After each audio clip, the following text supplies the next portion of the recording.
વડનગરના વલાસણા ગામે વૃક્ષ કાપમાં આ મામલો ગરમાયો છે।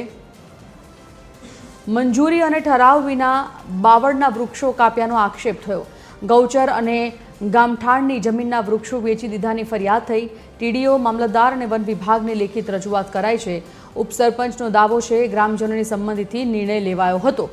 મામલો વન વિભાગ અને તંત્ર સુધી પહોંચતા તપાસ શરૂ થઈ છે। पर्यावरण માટે જમીન ચલાવતી હોય તો અમારા ગામની અંદર પર્યાવરણનો નાશ થાય છે, બોલો, અને વૃક્ષછેદન થાય છે। દિવાળી શિયાળાની ટાઈમમાં પાણીની ટોકી બાજુ ઘણા લોકો વૃક્ષ કાઢી નાખ્યા છે, થોડા સાથી કાઢી નાખ્યા છે, અને એ જણાતો ખ્યાલ હતો કે ભાઈ અમારે નક્કી કર્યું છે લોકોએ, અને એના પછી આ બાજુ અમને જાણ સિવાય કોઈ જાણ કોઈ કરી નથી। કોઈ સભ્યને માગ્યાથી સભ્ય છે, હું જાગૃત આવી રહી કે મેં અરજી કરી છે એટલા માટે આ વિરોધ થયો છે ઝાડ કાપવા માટે। એ ખરાબ કાર્ય અમે કર્યું જ નથી, કારણ કે સારું છે, કારણ કે ત્યાં બહુ ભયજનક હતું, ત્યાં ખરાબ તત્વો બનતા હતા, એના હિસાબથી આજ કર્યું છે અમે।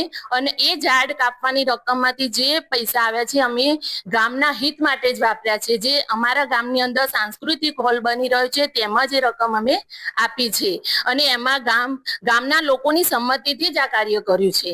બાકી અમે કોઈ જાતે નિર્ણય લીધો નથી।